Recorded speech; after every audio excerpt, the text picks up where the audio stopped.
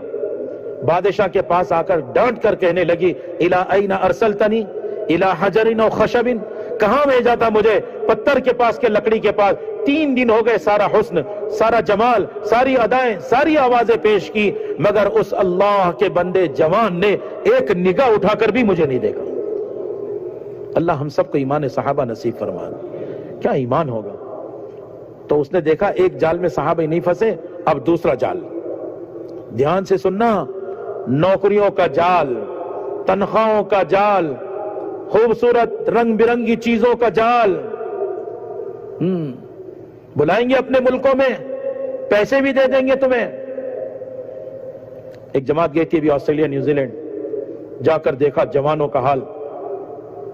Brazil کے اندر میں نے ابھی اس کارگزاری میں بھی سنایا، ایک مسلمان عرب کہنے لگا میں مسلمان نہیں رہا، میرے پاس کیوں آتے ہو؟ تیسرے سال کی جماعت، یعنی علماء جو 1 سال لگاتے اپنے ملک میں، دوسرا سال عرب ملک میں، تیسرا سال یا امریکہ، انگلینڈ، برازیل، آسٹریلیا ایسے ملکوں میں جاتے ہیں۔ تو برازیل میں وہ جماعت چل رہی ہے، آپ کے حیدرآباد کے ایک عالم بھی اس جماعت میں چل رہے ہیں۔ انہوں نے کہا اس جوان کے پاس لانے کے لیے ہم 33 مرتبہ گئے ہیں۔ گھبرانا نہیں، مایوس نہیں ہونا۔ امت کا عجیب حال ہے، بے دینی کا عجیب حال ہے۔ صحابہ مایوس نہیں ہوتے تھے، نا امید نہیں ہوتے تھے، اور لالچ کسی چیز کی نہیں ہوتی تھی۔ اس نے بلایا اور یہ کہا روم کے بادشاہ نے کہ دیکھو عبداللہ، یہ میری بڑی حکومت سلطنت تم دیکھ رہے ہو، میں ناپ کر آدھی تمہیں دیتا ہوں، سارے حشم خدم، فوج، لاو لشکر، مال، زمین سب تمہارا، اور میری طاقت کہ وہ بھی تمہارے ساتھ، جب ضرورت پڑے پوری لگا دوں۔ تو انہوں نے کہا بھائی یہ احسان اچانک کہ یہ تم جو مال دینے پر آ گئے، کیا ہو گیا؟ ابھی تو تم نے قید کیا تھا، پھر ایسے ڈالا تھا جیل میں مجھے۔ کچھ نہیں، بس اسلامی تو چھوڑنا ہے۔ کہا اچھا یہ بات ہے، یہ جال پھینکا ہے تم نے لالچ کا، یہ بات ہے؟ کہا سن لو، تیری آدھی نہیں پوری سلطنت مجھے دے دے، اور تیری نہیں سارے عرب ممالک کی سلطنت بادشاہت مجھے دے دے، اور تو کہے کہ پلک جھپکنے کے برابر ایمان چھوڑ دے، اللہ کی قسم نہیں چھوڑنے کا۔ اللہ ہمارا بھی جذبہ ایسا بنا دے۔ حضرت جی شاہ مولانا محمد الیاس صاحب رحمت اللہ علیہ نور اللہ مرقدہ، اللہ ان خاندان کے درجات کو بلند فرما دے۔ عجیب خاندان، فرمایا کرتے تھے، بہت دھیان سے سننا، فرماتے تھے صحابہ کی نگاہوں میں ان کی جان و مال کے بے قیمت ہونے نے ساری دنیا میں دین کو زندہ کر دیا۔ آج ہم مسلمانوں کی نگاہوں میں اپنی جان و مال کے قیمتی ہونے نے ساری دنیا سے دین کو اجاڑ کے رکھ دیا۔ ہم مجرم ہیں اللہ کی نگاہ میں، ہم اپنے آپ کو پارسا سمجھ رہے ہیں، اللہ کا دین مٹا جا رہا ہے۔ صحابہ کے دل میں یہ دین کے مٹنے کا غم ہی تو تھا جو ان کو چین سے بیٹھنے نہیں دیتا تھا، اللہ کے دین کو زندہ کرنے کی فکر ہی تو تھی جو سارے ملکوں میں ان کو پھرایا کرتی تھی۔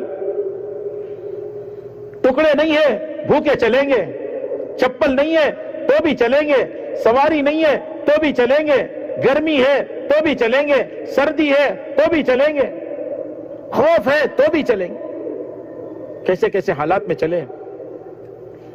یہ اس امت کا خاص کام ہے جو اللہ نے نوازنے کے لیے دیا ہے۔ اب نمبر آیا تیسرے جال کا، یہ سب کے ساتھ ہوگا، بڑے حکمت سے ہوگا، آپ کو اندازہ نہیں، بڑے دور اندیش۔ سننا میری بات کو، اہل باطل بہت دور اندیش، بہت مجتمع مسلمان اور اسلام کو ختم کرنے پر، اور بہت قربانی پر۔ ہاں مجتمع بھی ہے، دور اندیش بھی ہے، اور قربانی کے ساتھ ہے، اور ہم مجتمع بھی نہیں ہو پا رہے، اور قربانی پر بھی نہیں آ پا رہے، اور دور اندیشی کا پتہ ہی نہیں کہ اگر مسجد کی جماعت صحیح بن گئی، رات دن مسجد نبی کے نمونے پر آ گئی، اللہ ساری امت کو تمہارے حوالے کریں گے۔ پہلے ایئرپورٹ تو بناؤ، پھر جہاز اترے گا۔ تم دعا کرتے رہو، ایئرپورٹ نہیں ہے اور جہاز اترے، کیسے اترے گا؟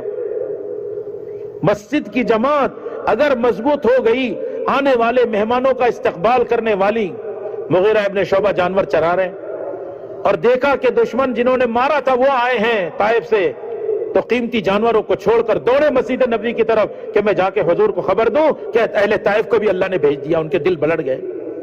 راستے میں حضرت ابو بکر ملے رضی اللہ عنہما. کہاں جا رہے ہو بھائی تیزی سے؟ کہا جی آج حضور کو ایسی خبر سناؤں گا کہ حضور خوش ہوں گے, مجھے دعا دیں گے. کہا بھائی تم لوگ تو مجھے آگے رکھتے ہو, یہ خبر مجھے ہی دے دو, میں سنا دوں. تو قربانی کا جذبہ. کہا ٹھیک ہے یہ خبر سنا دو, اہل طائف آ رہے ہیں. تو یہ نہیں کہ بھئی تم کام کرو, مسجد وار جماعت پرانا ساتھی, دیکھو یہ تام کے برتن ہے, یہ اس کی چابی ہے, دائیں ہاتھ پہ بازار ہے, میں انشاءاللہ شام کو ملوں گا, السلام علیکم. ساتھی کہتے ہیں بڑا فکر مند ساتھی, ہر جماعت کا ساتھ دیتا ہے. ایسا نہیں کیا انہوں نے جا کر فوراً انتظام کیا. مہمان کتنے ہیں ایک نگاہ میں بھانپ لی اور فوراً تیاری کی کہ مہمان پہنچیں گے, ان کے سامنے کھانا پیش کروں.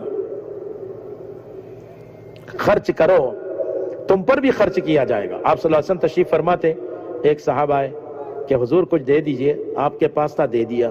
دوسرے صحابہ آئے, حضور کچھ مجھے دے دیجئے, آپ کے پاس نہیں تھا, آپ نے کہا دیکھو ایسا کرو کہ تم بعد میں آنا, جب میرے پاس آئے گا تو دے دوں گا. حضرت عمر کو تکلیف ہوئی رضی اللہ عنہ, سسر بھی ہے نا, تکلیف ہوئی کہ بھائی آپ کو تکلیف دے رہے صحابہ.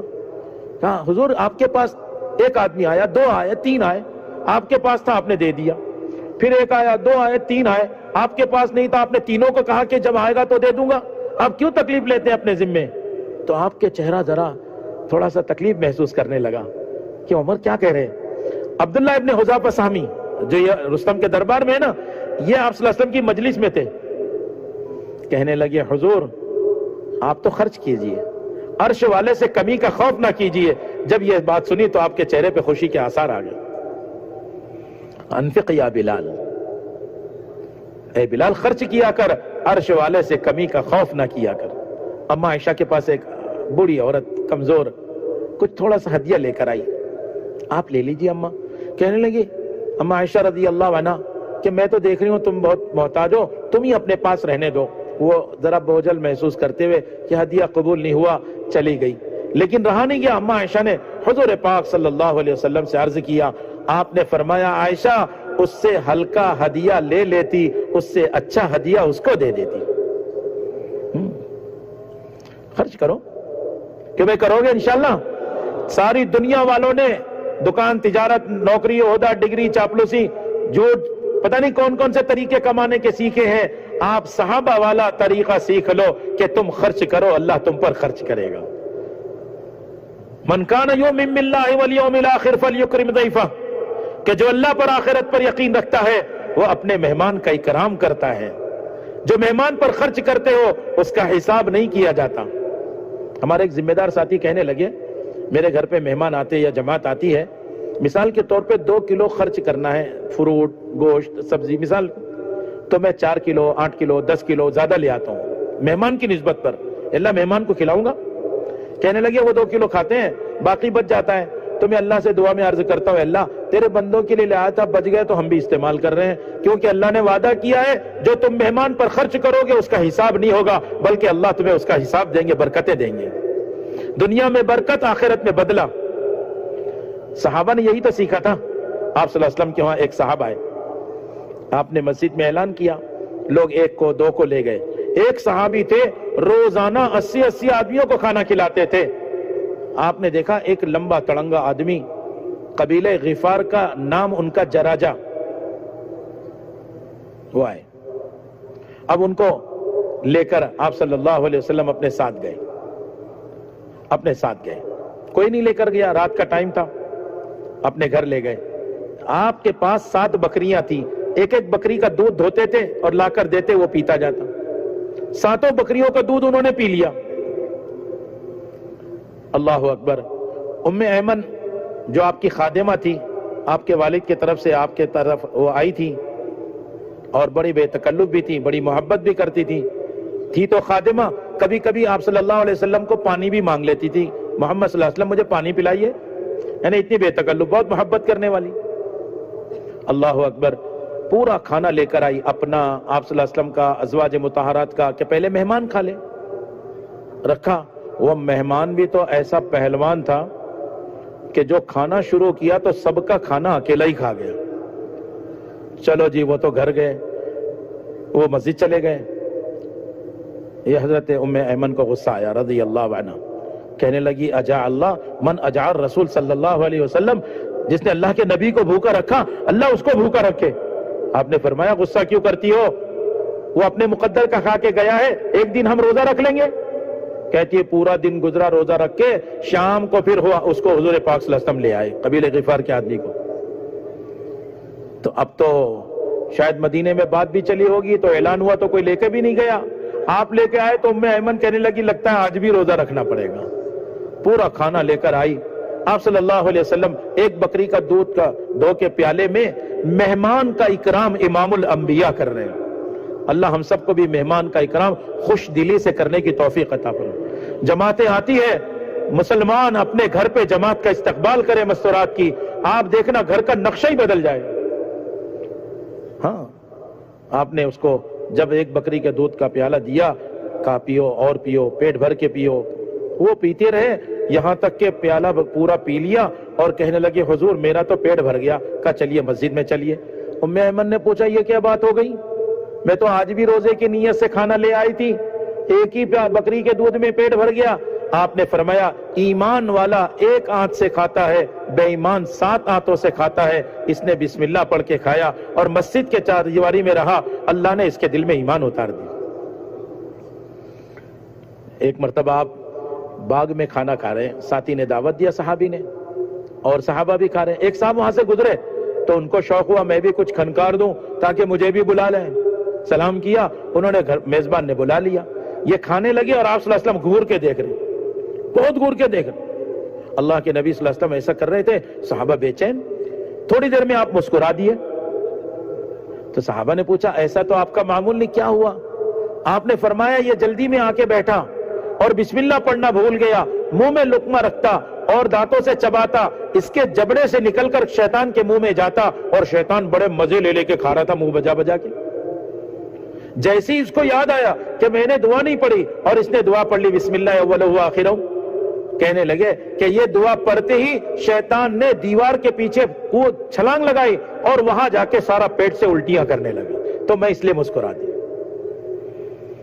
مسلمان کا ایک ایک عمل بسم اللہ پڑھ کر اگر گھونٹ لیا ہے یا لقمہ لیا ہے 4 فائدے ہوں گے.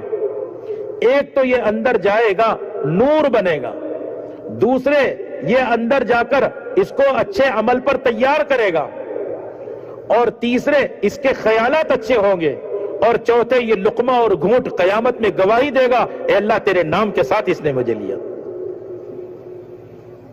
ہاں, صحابہ کا مزاج ایسا بنا ہوا تھا, ہر حال میں سنتوں کا اتباع, ہر حال میں.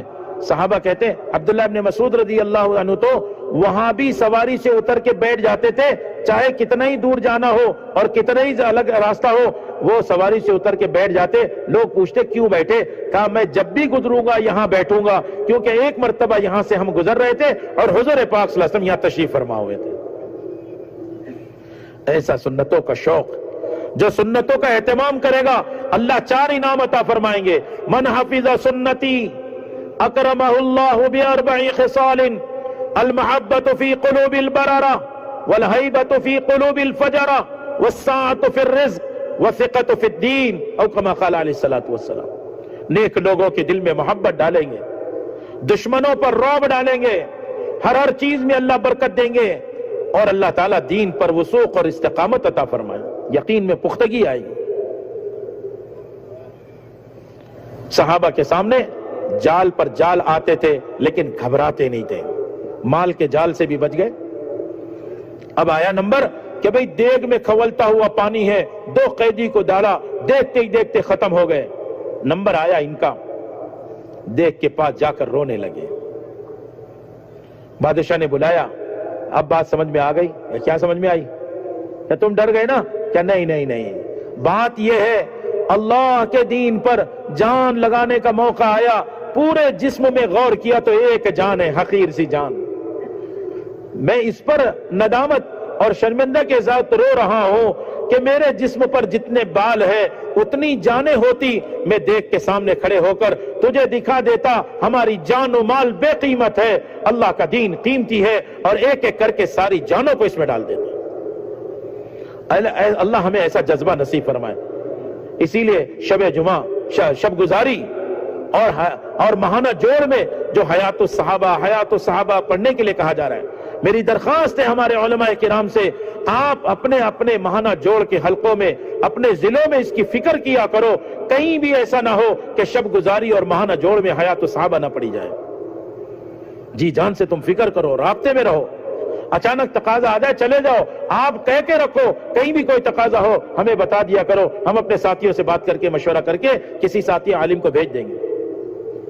صحابہ کی تعلیم، آیت الصحابہ کی تعلیم، صحابہ والا جذبہ پیدا ہو جائے، بے قیمت جان و مال کو کیا ہوا، اللہ کے دین پر بے دریغ خرچ کرنا، حالات کیسے ہی کیوں نہ ہو، گھبرانا نہیں۔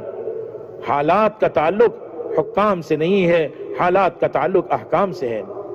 اللہ نے اپنی قدرت اسی لیے دکھائی ہے کہ صحابہ کام پر پڑے، اللہ نے ان کی مدد کر کے دکھائی، عزتیں دی ہے۔ بادشاہ پریشان ہو گیا، کہنے لگا میرے سارے جال پھیل ہو گئے، کیا کروں؟ اس کے ذہن میں ایک بات آئی کہ اب کچھ عزت کے لیے ایسا کرتا ہوں کہ بھئی اس کو کہتا ہوں کہ میرے پیشانی کا بوسہ لے لو، یعنی پیشانی کا بوسہ لے لو کا مطلب یہ ہے ہم چھوٹے، بادشاہ سلامت آپ بڑے۔ میں نے کہا بھئی تم کو چھوڑ دوں گا، پیشانی کا بوسہ لے لو۔ مزاج اجتماعی تھا، انفرادی نہیں تھا۔ کہنے لگے مجھے چھوڑو گے، میرے صحابہ کو تم چھوڑو تو میں بھی بوسہ لے لوں۔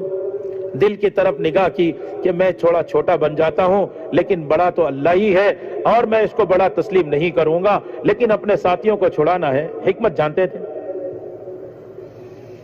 اس نے کہا ٹھیک ہے چلو، یہ بات بھی، مرتا کیا نہ کرتا۔ پیشانی کا بوسہ لیا، سب کو چھوڑ دیا، جماعت آئی۔ حضرت عمر کا دور تھا، مسجد نبوی میں کارگزاری ہو رہی ہے، ہم تو دو ساتھی ایک ساتھی طے کرتے ہیں، چل چلاؤ کی کارگزاری ہوتی ہے، وہاں اہتمام سے ساری باتوں کی کارگزاری ہوتی ہے۔ اب کارگزاری ہوئی، جب بوسہ لینے کی بات آئی، حضرت عمر امیر المومنین، اگر میرے بعد کوئی نبی ہوتا تو حضرت عمر ہوتے، نبوت، صفات نبوت میں حضرت عمر با کمال ہو گئے، ایسے حضرت عمر۔ وہ کھڑے ہوئے، کہنے لگے ساری جماعت پر حق ہے، جتنے مسلمان ہیں سب پر حق ہے، پہلے میں ان کی پیشانی کا بوسہ لوں گا اور پھر تم سب مل کر لینا۔ عزت دینے والے اللہ ہیں، کام کرو گے اللہ عزتیں بھی دیں گے، اذیتوں سے گزرو گے اللہ عزتوں کی بلندیوں پر پہنچائیں گے۔ حالات سے گھبرانا نہیں، قربانیوں کے ساتھ کام کیا جاتا ہے، جان جان کر قربانی دو گے، قرض ہے، مرض ہے، حالات ہے، کرائے کا مکان ہے، نوکری نہیں ہے، قرض لے کر جانا پڑ رہا ہے، اور پھر اللہ کے راستے میں نکل رہے ہیں۔ صحابہ کا یہی تو مزاج تھا کہ ہر حال میں جائیں گے۔ اللہ کے نبی صلی اللہ علیہ وسلم نے صحابہ کو اس کو تیار کیا تھا، حالات کیسے بھی ہو، ذرا بھی دیر ہو جائے تو برداشت نہیں ہے۔ آپ سچ بتاؤ، زنا کا واقعہ ہوا ہے، چوری کا واقعہ ہوا ہے، جاسوسی کر دی گئی ہے، بے شمار واقعات آپ کو ملیں گے ایسے، لیکن کسی کا بائیکاٹ نہیں۔ 50 دن تک بائیکاٹ ہوا ہے، 3 بزرگوں کا، 3 صحابہ کا، مخلص لوگوں کا، تو وہ کیا بنیاد ہے؟ صرف تبوک میں آج کل ٹلتے رہی اور بات یہاں تک آ گئی کہ آپ صلی اللہ علیہ وسلم اور صحابہ واپس آ گئے، کوئی قتال نہیں، کوئی جنگ نہیں، کوئی لڑائی نہیں۔ 3 صحابہ سفر میں انتقال بھی کیے، لیکن یہ جب واپس آئے تو تینوں نے آ کر اپنی بات رکھنا چاہیے، سمجھدار تھے، ماہر تھے، لیکن کہا نہیں سچ کہوں گا، اور جب بات رکھی تو بائیکاٹ۔ وَعَلَى الثَّلَاثَةِ الَّذِينَ خُلِّفُوا حَتَّى إِذَا ضَاقَتْ عَلَيْهِمُ الْأَرْضُ، باوجود مدینہ کی وسعت کے مدینہ کی زمین ان پر تنگ ہو گئی۔ آپ دیکھو یہ عتاب، یہ ناراضگی، یہ بائیکاٹ صرف اس بات پر ہے کہ ہر تقاضے پر گئے تھے، ایک تقاضا آیا اس پر کیوں نہیں گئے؟ یہ پرانوں کا عملہ ہمارا قربانی دیتے دیتے یہاں تک پہنچا ہے کہ پرانوں کے عنوان پر آپ جمع ہو گئے۔ جو آدمی بھی اپنا روزانہ کا وقت، ماہانہ ہفتہ واری وقت، ماہانہ وقت اور سالانہ وقت ٹال رہا ہے تو وہ یہ سمجھ لے کہ اللہ کا میرے ساتھ بائیکاٹ ہو چکا ہے۔ ہاں سننا ہمارے حضرت نے کیسی عجیب بات کہی، بہت عجیب بات۔ احباب دعوت کا اعمال دعوت اور عبادت پر استقامت کے نہ ہونے نے اہل باطل کی شدت اور مدت کو بڑھا دیا ہے۔ پتہ نہیں سمجھے کہ نہیں سمجھے، میری طرح سادے لوگ ہیں نا، مجھے بھی بہت دیر سے سمجھ میں آتی ہے۔ جو ہم کام کرنے والے ہیں نا یا مسلمان، اپنی عبادت اور دعوت کے اعمال پر پابندی نہیں کرتے نا، اس وجہ سے دشمنوں کی شدت بھی یعنی سختی بڑھ رہی ہے اور مدت یعنی ڈھیل بھی بڑھ رہی ہے۔ تم کام پر اور اعمال کے پابندی پر آ جاؤ، یا تو اللہ ہدایت دے دیں گے اور یا اللہ پاک پھر اپنا میدان صاف کر دیں گے۔ حضرت مولانا یوسف صاحب رحمت اللہ علیہ فرماتے تھے، جس ملک سے دعوت چلتی ہے اللہ اس ملک کے بچے بچے کو ہدایت دیتے ہیں۔ سب سے پہلے حکمراں آئیں گے، پھر عوام بھی آئیں گے۔ بولو انشاءاللہ۔ بات تو پہنچ چکی ہے، بس ہدایت کی دیر ہے۔ اللہ جب چاہے، قلوب تو اللہ کے قبضے میں ہے۔ ہمارا عملہ اپنے اعمال کی پابندی پر آئے، ہاں عملہ ہمارا پابندی پر آئے، قربانی پر آئے، قربانی سے وقت لگائے۔ جتنی قربانیاں دے دے کر اپنے اہم اہم تقاضوں کو دبا کر تم اعمال دعوت پر مشوروں پر آؤ گے، اللہ تمہیں اہم اہم امور الہام کرتے چلے جائیں۔ تم اہم اپنے تقاضے قربان تو کر کے دیکھو، جان جان کر قربان کرو۔ کمائی کا سیزن ہے اور نکلنے کا سیزن ہے، تو کیوں بھائی نکل تو بعد میں بھی سکتے ہیں، کیا ضروری ہے ابھی جائیں؟ کیوں بھائی ایسے ہی ہے؟ اوہو، ہم تو یہی سوچ رہے ہیں، ہم نے گشت نہیں کیا تو جو بہت مخلص ساتھی ہوتا ہے نا، وہ بیٹھ کے استغفار کرتا ہے، اللہ میں نے گشت نہیں کیا معاف کر دے۔ نہیں، اتنے پر کافی نہیں، چھوٹ نہیں ہوگی۔ سنو میری بات، اگر گشت سے جو خیر وجود میں آنی تھی اور گشت سے جو مسلمان گناہوں سے بچنا تھا وہ گناہوں سے نہیں بچا اور جو خیر وجود میں آنی تھی نہیں آئی، تو اس کا مجرم کون؟ آپ سوچو تو صحیح میرے دوستوں اور بزرگوں، اس کا مجرم کون؟ میں نے 3 دن نہیں لگائے اس دیہات، اس علاقے، اس قریے میں جہاں پر 3 دن میں کتنی خیر وجود میں آتی، کتنے فرشتوں کا نزول، کتنی رحمتیں، کتنی برکتیں، کتنے مسلمان کے دل متوجہ ہوتے، اور کتنے لوگ ہم نہ جانے کی وجہ سے گناہوں میں پڑ گئے۔ اگر تمہیں دیکھتے تو گناہ چھوڑ کے گھر بھاگ جاتے۔ جماعتیں پہنچتی ہے، گناہ چھوڑ کے بھاگ جاتے لوگ۔ بڑے بڑی عمر کے لوگ اور جوان 17 15 سال 18 سال کے چلے جائیں، وہ کھڑے ہو کے بات کرتے ہیں، عظمت سے بات سنتے ہیں۔ میرے دوستوں اور بزرگوں، اس دعوت کی طاقت کا ابھی دعوت کے کام کرنے والوں کو اندازہ نہیں ہے۔ اہل باطل کی شدت اور مدت صرف ہمارے استقامت نہ ہونے کی وجہ سے۔ سالانہ خروج، یہ تو عام لوگوں کے لیے سالانہ خروج ہے، ایسا پرانا عملہ کہ صحابہ کا یہ مزاج تھا کہ نہ جی نہ، صحابہ کا تو یہ مزاج تھا کہ جی ہم تو ہر حال میں تیار ہیں، اگر سارے کام ہو گئے اس کے بعد چلو بھائی 6 مہینہ مدینے میں رہ کر مقامی کام کرتے ہوئے، حقوق کی ادائی کرتے ہوئے تھوڑا سا حلال کمائی میں لگتے ہیں۔ اوہو، کیسی سخت ڈانٹ آ رہی ہے، انفقوا فی سبیل اللہ ولا تلقوا بایدیکم الی التہلکہ۔ یہ مال لگانا کہاں ہے؟ آپ بتاؤ، اللہ کے راستے میں نکل کر مال نہیں لگاؤ گے تو تم اپنے آپ کو اپنے ہاتھوں ہلاکت میں ڈال دو۔ ابھی تک ہم دعوت کے کام کرنے والے بھی دعوت کی اہمیت اور عظمت کو نہیں سمجھ پائے ہیں، اس محنت کی طاقت کو نہیں سمجھ پائے ہیں۔ صحابہ کو سامنے رکھو، حوصلے پیدا ہوں گے، امیدیں برآئے گی، اور نا امید سے نا امید آدمی کو آپ پر امید کر دو گے۔ حضرت مولانا الیاس صاحب رحمت اللہ علیہ فرماتے تھے، ہماری محنت کی بنیاد نا امید سے نا امید کو پر امید کرنا ہے۔ گناہگار سے گناہگار کو مسجد کے ماحول میں لا کر پر امید کریں گے، مایوس کی ہوتا ہے، وہ رب معاف کرنے والا ہے، وہ رب نوازنے والا ہے۔ بڑے بڑے پاپی اور مجرم کو معاف کیا ہے، 99 قتل، 100 قتل، لیکن اس نے ایک کام تو یہ کیا، پچھلے گناہ پر ندامت۔ جب تک ہمارے عملے میں اور مسلمانوں میں اپنے اندر ندامت نہیں آئے گی تب تک ہدایت کا توفیق کا دروازہ نہیں کھلے گا۔ دوسری بات، ندامت کے ساتھ استغفار کر رہا ہے۔ تیسری بات، سچی توبہ، آئندہ نہیں کروں گا۔ اور چوتھی بات، اپنی جان و مال کو لے کے نکلا کہ جی اس ماحول میں رہ کر مجھ سے کام میں جماؤ نہیں پیدا ہو رہا، چلو میں خروج کرتا ہوں۔ یہ خروج، یہ نکلنا اندر سے کچھ نکالنے کے لیے ہے، جو مخلوق کا تاثر، دنیا کی محبت ہے، وہ جی سے نکل جائے۔ اگر ابھی نکلتے ہوئے تکلیف ہو رہی ہے تو سوچو موت کے وقت میں جب روح نکالے گا فرشتہ تو دنیا چھوڑنے کی کتنی تکلیف ہوگی۔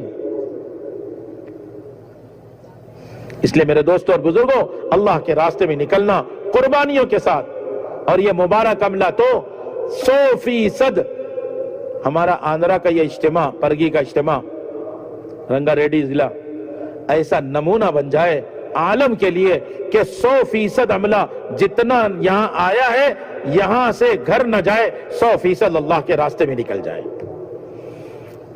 ایسا ہونا چاہیے۔ اور پھر ابھی کل لوگ آئیں گے، ان کا جذبہ یہ بن جائے ہمیں نکلنا ہے اور آنے والوں کو نکالنا ہے، اس لیے کہ آنے والوں کی نیت کا اعتبار نہیں، یہ رہنے والوں کی نیت کا اعتبار ہوتا ہے۔ آپ کس نیت پر ہو؟ اگر یہ نیت کر رہا ہے عملہ ہمیں نکلنا ہے تو کل جو عملہ آئے گا، دعا تک جو آئیں گے انشاءاللہ وہ بھی نکل جائیں گے۔ ہاں، اس کام کو زندگی کا مقصد بنا لو۔ کیوں بھائی، تیار ہو؟ زندگی کا مقصد بنا لو۔ اللہ کے راستے میں نکلنا، موقف ساعت فی سبیل اللہ خیر من قیام لیلۃ القدر عند الحجر الاسود۔ لیلۃ القدر میں، شب قدر میں حجر اسود کے سامنے عبادت کرنے سے بدرجہ بہتر ہے اللہ کے راستے میں نکل کر تھوڑی دیر عبادت کرنا، تھوڑی دیر کے لیے کھڑا ہونا۔ اب سوچو تو صحیح، اس کا تھوڑی دیر کھڑا ہونا کیوں اتنا افضل ہے؟ یہ عالم میں دین زندہ کرنا چاہتا ہے، اور یہ اس کا افضل کیوں نہیں ہے؟ یہ اپنے لیے عبادت کرنا چاہتا ہے، حالانکہ حرم کی عبادت حجرت کے اسود کے سامنے لیلۃ القدر خیر من الف شہر، 1000 مہینوں، 84 برس سے بھی زیادہ۔ اس کی وجہ صرف یہ ہے کہ اس کے دل کے اندر جذبہ ہے اللہ کا دین پوری دنیا میں زندہ ہو جائے۔ میرے دوستوں اور بزرگوں، یہ محنت قربانی سے کی جاتی ہے۔ سہولت کا مزاج تو کفر کا ہوتا ہے۔ حق کو چلانے کے لیے قربانی دینا پڑتا ہے۔ مولانا یوسف صاحب رحمت اللہ علیہ کے بیانات بھی پڑھا کرو، پڑھو گے بھائی انشاءاللہ؟ میں تمہیں ایک پیراگراف سنا دوں، اس کی عبارت سناؤں۔ اللہ اکبر۔ فرمایا کرتے تھے، حق دنیا میں جب بھی چمکا ہے قربانی دینے والوں کے راستے سے چمکا ہے۔ حق دنیا میں جب بھی چمکا ہے قربانی دینے والوں کے راستے سے چمکا ہے۔ اہل حق اگر باطل کے گھیرے میں بھی ہو اور قربانی دینے پر تیار ہو جائیں، اللہ یہ گھیرا توڑ کے بھی عالم میں اسلام چمکا دیں گے۔ کیوں بھئی، آپ بھی چاہتے ہیں اسلام چمک جائے؟ تو آپ آئے تھے اجتماع میں، سنیں گے اور کہیں گے کیا پنڈال تھا، بیان میں بھی مزہ آیا یار، اور پھر اپنے گھر پر۔ کیوں بھئی، ارادہ تو ایسے ہی تھا نا۔ اب ارادہ بدلو، ارادہ بدلنے سے ترقی ہوتی ہے۔ اب یہ نیت کر لو کہ یہیں سے اللہ کے راستے میں جائیں گے۔ ارے ڈرنے کی کیا بات ہے، درمیان میں ابھی 2 رات ہے، اللہ سے مانگیں گے اور انشاءاللہ یہیں سے ملکوں کے لیے اور عالم کے لیے اور 4 مہینے پیدل کے لیے جائیں گے۔ کیوں بھائی، تیار ہو؟ ارے انشاءاللہ بھی بڑا ٹھنڈا ہو گیا آندھرا والوں کا، سچا ارادہ ہے۔ اچھا، کب تک؟ 4 مہینے تک یا 5 مہینے تک؟ ارے موت تک کی نیت کرو۔ پوری زندگی کریں گے، پوری دنیا میں کریں گے، لیکن پورا سیکھیں گے تو کر پائیں گے، ورنہ تو رہ جائے گا۔ تو پورا سیکھنے کے لیے یہ کام تو کم سے کم ہر سال 4 مہینے کا ہے، اور جن کے 3 مرتبہ 4 مہینے لگے ہیں، میری تو درخواست ہے، یہ سارا مجمع جس سکون سے بات سنا ہے، کچھ دیر لگے گی تشکیل میں، آپ ہمارا ساتھ دو، چاہے آپ جائیں نہ جائیں اللہ کی مرضی، لیکن آپ کا سچا ارادہ ہو اور ہمارا تعاون کرو، آپ دیکھو گے بڑی تعداد میں لوگ تیار ہو جائیں گے۔ تو سکون کے ساتھ بیٹھیں گے۔ کون کون نہیں مانے گا ذرا ہاتھ اٹھا لو۔ اچھا، سب ماننے والے ہیں، یہ تو بہت ہی اچھا مجمع ہے، اللہ سب کی عمر میں برکت عطا فرمائے۔ جن کے 3 مرتبہ 4 مہینے لگے یا کسی بھی مرتبہ بیرون 4 مہینے کے بعد لگ گیا، سکون سے اپنی جگہ کھڑے ہو جائیں۔ 3 مرتبہ 4 مہینے لگے ہوں یا 1 بار 2 بار 4 مہینے لگ کے بیرون لگا ہو، وہ سب سکون سے اپنی جگہ کھڑے ہو جاؤ. کھڑے ہونے میں دیر مت کرو. آپ کھڑے ہو جاؤ گے، آپ کی کمر سیدھی اللہ کر دیں گے اور شیطان کی کمر ٹیڑھی کر دیں گے. سکون سے کھڑے ہو جاؤ. میری بات سنو. ابھی دیکھو میں تم سے عرض کرتا ہوں، کیوں بھائی سچا ارادہ کر رہے ہو؟ نیت کرو بیرون جائیں گے انشاءاللہ. پاسپورٹ نہیں، اللہ پاسپورٹ دیں گے. خرچ نہیں، اللہ خرچ دیں گے. فرصت نہیں، اللہ فرصت دیں گے. ارے صلاحیت نہیں، اللہ صلاحیت دیں گے. اور اللہ تمہیں بیرون میں کام لے کر اندرون میں کام میں استحکام دیں گے. بیرون کا جانا اندرون کے بنانے کے لیے. کیوں بھائی سب سچا ارادہ کرتے ہیں؟ اب کیسے کریں؟ آپ کی تشکیل بتاؤ. یہاں سے تو قابو میں آئے گی نہیں. خطے والی جماعتیں ہیں وہ تشکیل، آپ اپنے حلقے میں جاؤ. سنو، خطے والی جماعتیں اس کی تشکیل والے کھڑے ہو جائیں. ہاں، ان کے خطے والی جماعت کے ساتھ ہی کھڑے ہو جائیں. یا آپ لوگوں میں جو تشکیل اپنی مسجدوں میں کرتے ہیں وہ کھڑے ہیں یا نیچے بیٹھے ہیں، وہ سکون سے کھڑے ہو کر 3 4 4 5 کو بلا لے، نام اور مہینہ اور خرچ لکھ لے مسجد کے ایڈریس کے ساتھ. کیوں بھائی کر لو گے؟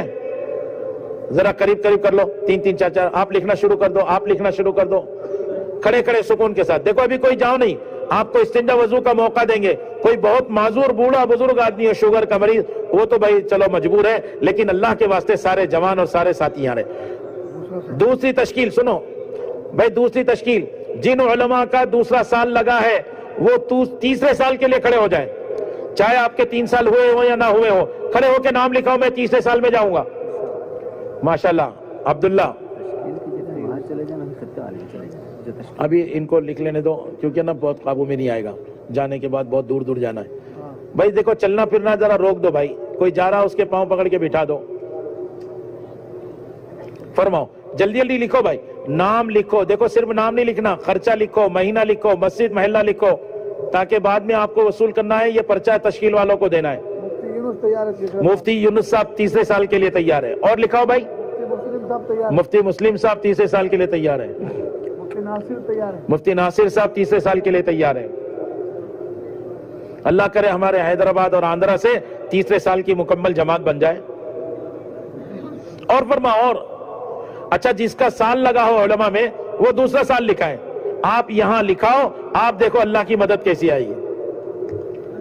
ماشاءاللہ. نام لکھاؤ، زور سے نام بولو. دوسرے سال کے لیے علماء. دیکھو ابھی آپ ہلنا نہیں، آپ کی تشکیلیں باقی ہے. بہت مہربانی ہوگی آپ کی. کوئی جا رہا آ رہا ہو تو اس کو روک لو. مولانا مطیع الرحمان صاحب، مولوی جابر صاحب، مولانا محمد عرفان صاحب،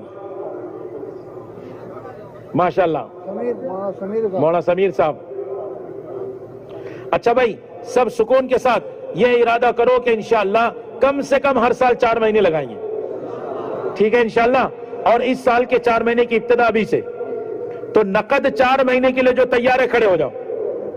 آپ یہ خالی سوچ رہے ہیں کہ میں کوشش کروں گا، کل پکا بتاتا ہوں، ارادہ ابھی کرتا ہوں. ایسے لوگ بھی کھڑے ہو جاؤ. جس کے دل میں ارادہ آ گیا وہ کھڑے ہو جائے. اللہ بہت مدد کرے گا. میں سچ بتا رہا ہوں. آپ سچا ارادہ کرو، اپنی کوشش کرو، اپنے حلقے والوں کو لے کے بیٹھو. 100% مجمع. یہ سارا 32 نمبر خطے کے بعد چلے جائے، تشکیل والے وہاں بیٹھے. ہاں ابھی سکون کے ساتھ. جو کھڑے ہیں بیٹھنے والوں پر بھی ذرا محبت شفقت کی نگاہ ڈالو، ذرا مسکرا کے دیکھو. اچھا بھائی سچا ارادہ ہے؟ مانگیں گے اللہ سے، کوشش کریں گے اللہ سے. صدقہ الگ نکال کے رکھ دو. ابھی یہاں کس کو دیں گے؟ صدقہ الگ نکال کے رکھ دو. 2 رکعت پڑھو آج اور کل، اور سچی نیت کے ساتھ اللہ سے مانگ لو. اور یہاں دعوت دینا شروع کرو. اپنے ذمہ داروں کو میں جا رہا ہوں. کون کون کرے گا ایسا بتاؤ؟ ارے واہ، تو 100% سچے. اب 32 نمبر حلقہ ہے. کہاں ہے 32 نمبر؟ 32 32 کو ہی تو کہتے ہیں. 32 نمبر کا حلقہ 32 کہاں ہے؟ رخ بتائیے. اچھا کس کو معلوم ہے وہ رخ 32 نمبر حلقے کا؟ کس کو معلوم ہے؟ جن کو معلوم ہے ہاتھ اونچا کرو. آپ اللہ کے واسطے ان کے پاس جاؤ، اپنا نام لکھاؤ. اتنے چند قدم پر چلو. اللہ تمہارے قدموں کے نیچے سارے حالات کو دفنا دے اور سارے فتنوں کو دبا دے اور اللہ کے غصے کو ٹھنڈا کر دے اور اللہ پاک آپ سے راضی ہو جائے اور آپ کا 4 مہینہ ہر سال لگانا آسان ہو جائے. کرتے ہو سچا ارادہ؟ چلنا شروع کرو. بھائی ہاتھ اٹھا لو جن کو معلوم ہے، چلنا شروع کرو. دیکھو ان کو معلوم ہے، چلنا شروع کرو. چلو اس طرف چلو. جاؤ تھوڑی قربانی دے کے جاؤ. ساتھ میں ساتھیوں کو لے جاؤ. بھائی تشکیل والے ان کو لے لو. شیخ سلیم صاحب آپ کی جماعت یہ دیکھو ادھر آ رہے ہیں آپ کے پاس، ان کو قریب چلو لیتے جاؤ اور بڑی ان کے نام مہربانی آپ لکھتے کی، چلنا چلے جاؤ۔ شروع کرو، سب چلنا۔ ماشاءاللہ ماشاءاللہ۔ ابھی ہمارے حضرت نے تو فرمایا چلہ مستورات کے لیے چھوڑ دو، اب تو تم 4 مہینے پر آ جاؤ۔ کیوں بھائی چلہ چھوڑ دیں گے نا مستورات کے لیے، اب ہر سال 4 مہینے۔ انشاءاللہ 32 33 کے پاس چلے جائیں بھائی، ماشاءاللہ۔ اور اپنے اپنے خطے واری جماعتوں کی جو تشکیل کے احباب ہیں وہ بھی نام لکھ رہے ہیں ان کے۔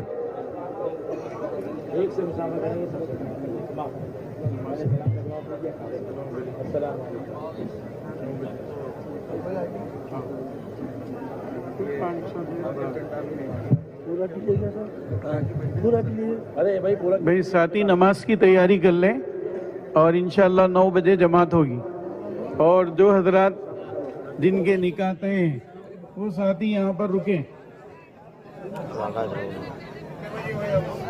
جن ساتھیوں کے جن کے نکاح طے ہیں ان کی ترتیب بن جائے گی۔